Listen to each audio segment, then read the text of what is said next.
Saat ini tengah berlangsung gencatan senjata antara Palestina dengan Zionis Yahudi. Sesungguhnya gencatan senjata itu tentu patut kita syukuri, karena ini memberi nafas kepada kaum muslimin Palestina untuk bisa kembali menyiapkan pasukan mereka, menyiapkan tenaga mereka, menyiapkan stamina mereka dalam peperangan yang panjang.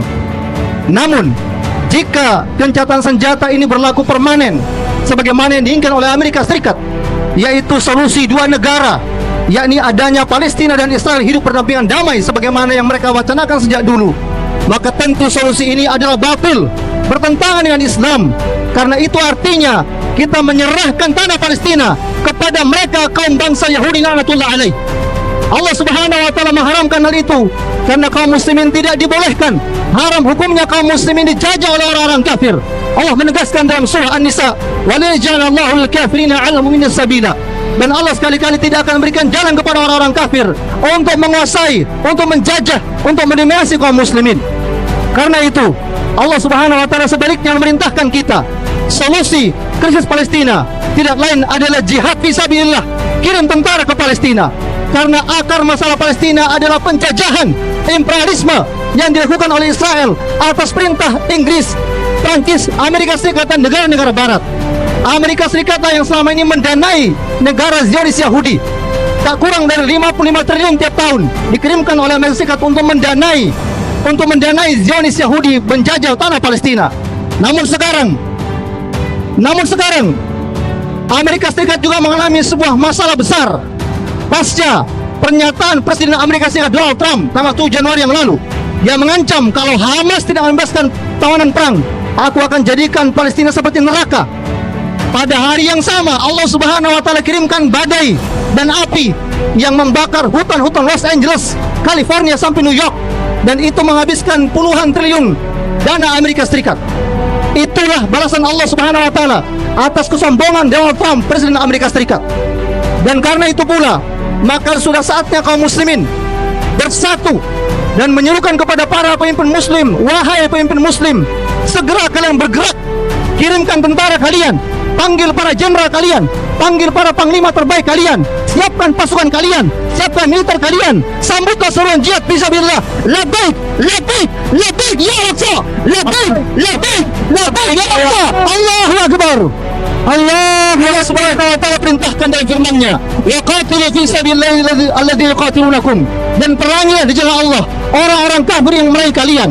Allah perintahkan kita membalas setiap serangan mereka. Wa qatuluhum haitsu taqiftumuhum wa akhrijuhum min haitsu akhrajukum. Dan perangilah di mana saja mereka memerangi kalian, dan usirlah di mana saja mereka mengusir kalian. Takbir. Allahu akbar. Karena itulah kami menyerukan, kita menyuarakan kepada para pemimpin muslim, segera kalian panggil panglima kalian, segera panggil jenderal kalian, panggil seluruh pasukan kalian. Data menunjukkan kekuatan militer umat Islam luar biasa. Pakistan urutan ke-7 dunia, kemudian Turki urutan 11 dunia, Indonesia urutan 13 dunia. Jadi ada sedikitnya 4-5 negara muslim, negeri muslim yang mereka masuk ranking top 20 besar negara dengan kekuatan militer terbesar. Andai saja mereka bersatu, andai saja mereka bersama-sama berkumpul untuk mengirimkan tentara pasukan, maka melenyapkan Zionis Yahudi dari peta dunia lebih cepat dari kedipan mata. Takbir, Allahu akbar. Namun fakta terjadi, kita menyaksikan para pemimpin muslim, mereka hanya sibuk berdiplomasi basa-basi, mereka hanya sibuk mengecam Israel tanpa pernah mengancam Israel.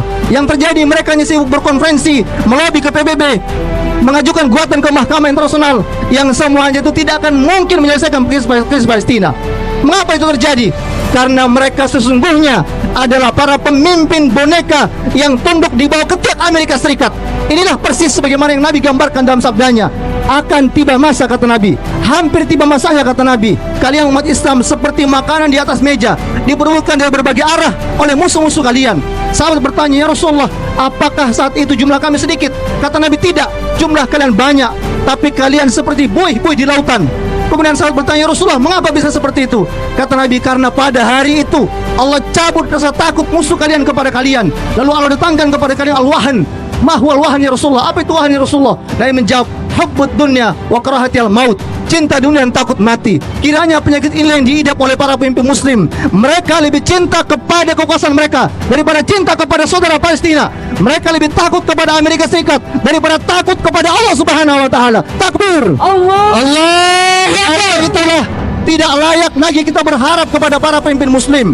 Sudah saatnya kaum muslimin wajib segera meminta para jenderal, wahai para jenderal, wahai para panglima tentara muslim, serahkan kekuasaan kalian untuk kaum muslimin segera membayat khalifah, mengangkat seorang imam yang agung yang akan merapikan barisan para pejuang, yang akan menyatukan para mujahidin seluruh dunia, yang akan mengatur saf-saf para tentara muslim untuk berjihad membebaskan Palestina. Allahu Akbar. Allah berfirman, "Innallaha yuhibbul ladzina yuqatiluna fi sabilillah shaffa." Sesungguhnya Allah mencintai orang-orang yang berperang di jalan Allah dan bersaf-saf rapi. Karena itu kita butuh adanya seorang khalifah. Khalifah yang agung inilah yang akan mengorganize, yang akan mengatur, yang akan menyatukan seluruh tentara muslim, tentara muslim, para mujahidin untuk membebaskan Palestina, untuk memerdekakan Palestina dan menghapus Zionis Yahudi dari peta dunia untuk selama-lamanya. Takbir! Allah Akbar!